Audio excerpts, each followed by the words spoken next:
Aunt Jennifer's Tigers by Adrian Rich. Aunt Jennifer is a lady who is knitting and looking at the tigers in the panel on the window. Now, these tigers are knitted by herself, or she's maybe painted them or knitted them.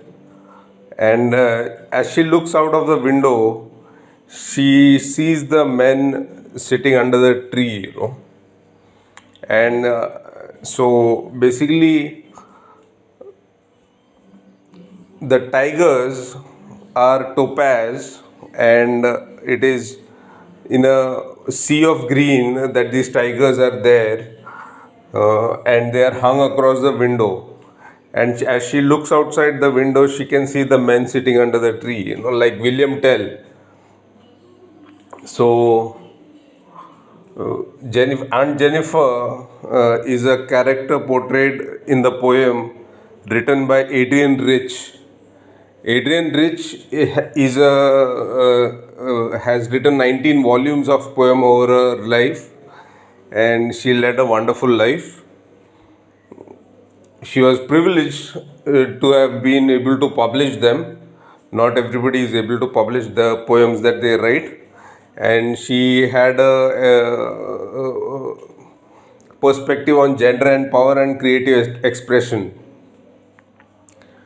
Now, when we look through Aunt Jennifer's Tigers, the poem, what we understand is that she was terrified of something that happened at her wedding.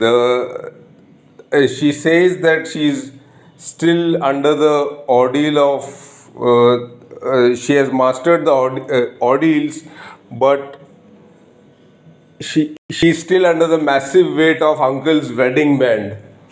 So, Uncle's wedding band is probably a group of people that performed on her wedding, that on Jennifer's wedding, or maybe probably not Jennifer's wedding, Adrian's wedding, which she's portraying through her poem as Jennifer's Tigers. And maybe the wedding band is not really a wedding band, maybe a group of people, or maybe a single person who resulted in her wedding. And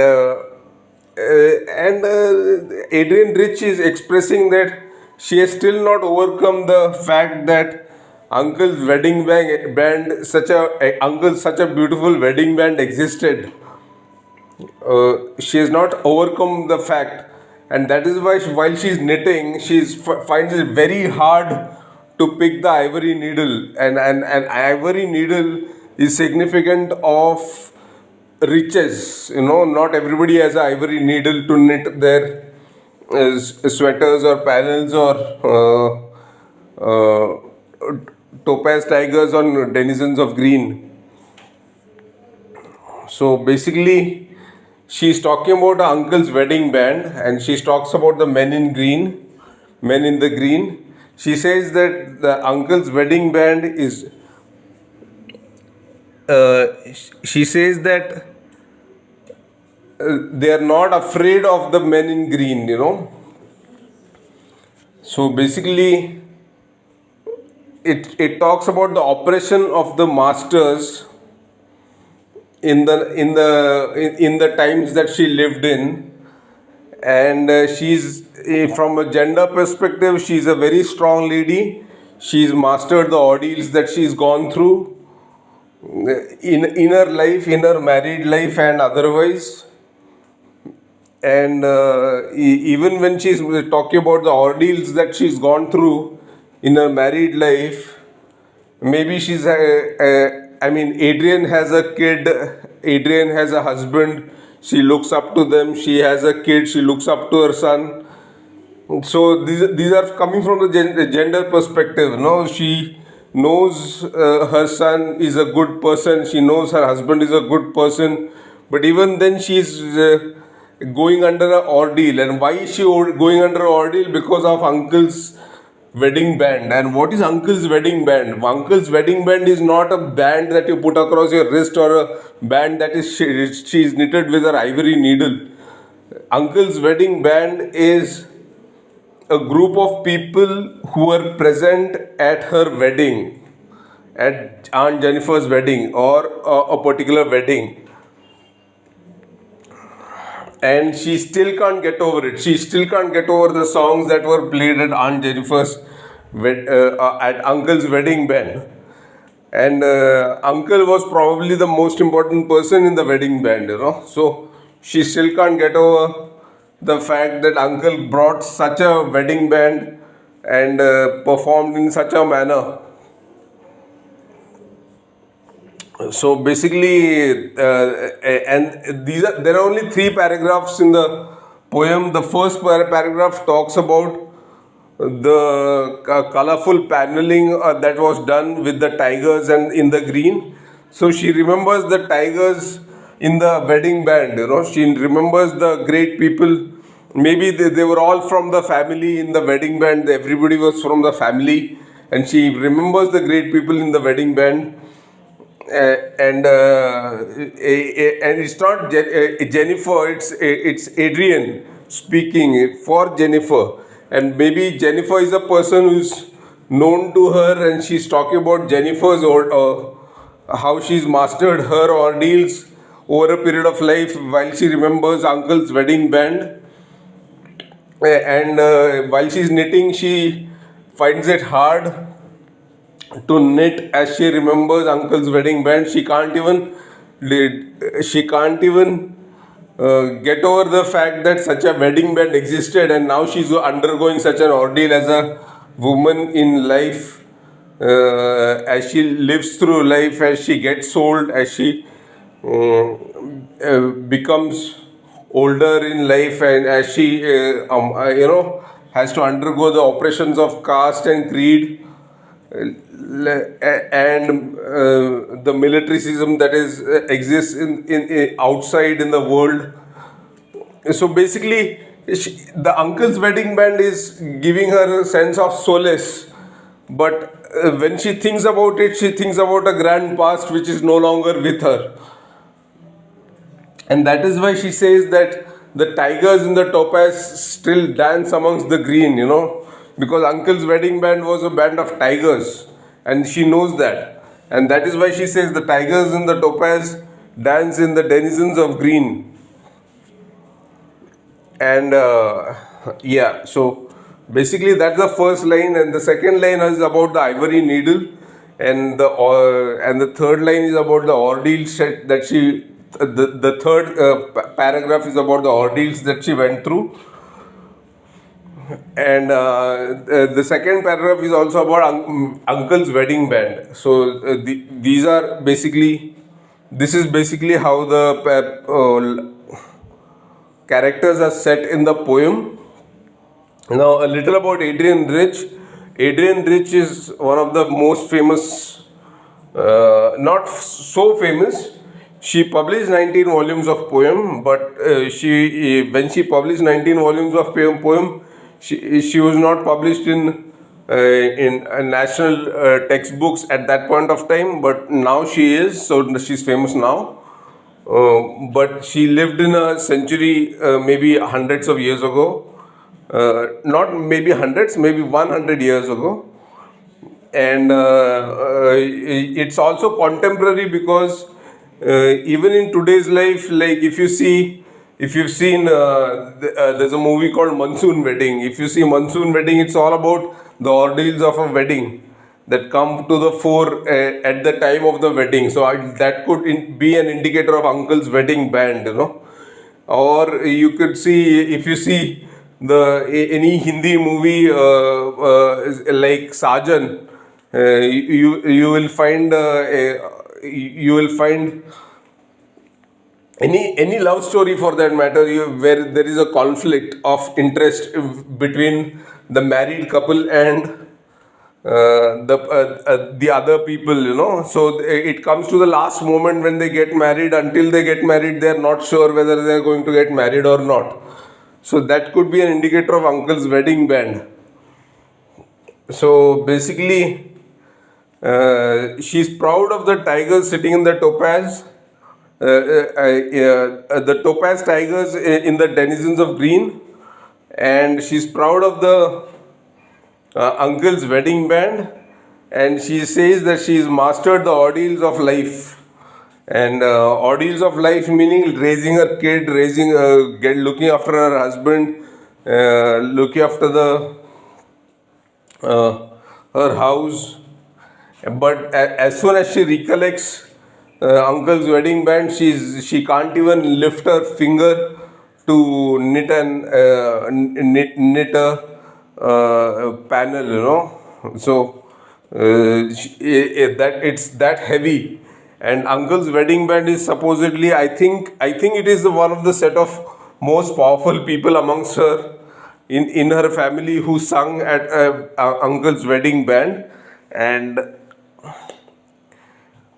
it may be one of the most happy moments, but as she thinks of it right now, she's a bit sad because that is not how it was meant to be right now, because she's undergoing many tough situations right now, and uncle's wedding band is not there anymore to save her. And she's not afraid, he's not afraid of the men in green, which means that the tigers are not afraid of the men in green, which means that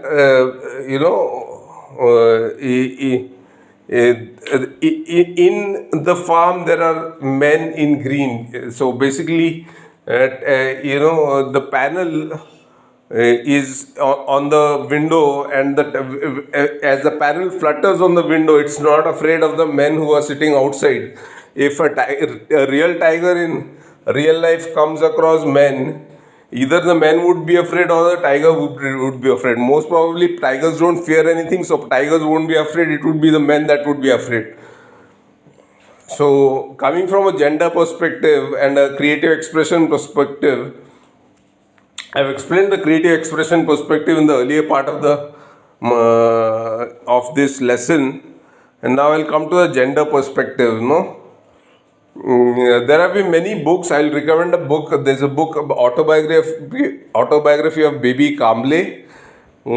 She's a lower caste woman who fought through hierarchies and attempted to get a semblance of self-respect in her life. And she fought for her piece of self-respect and respect that she wanted in her life, and she fought for her rights all along. So that's the autobiography of Baby Kamble.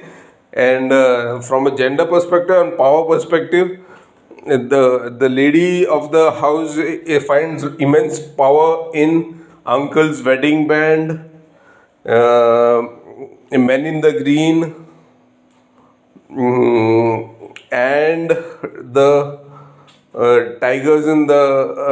tigers colored in topaz in the denizens of green.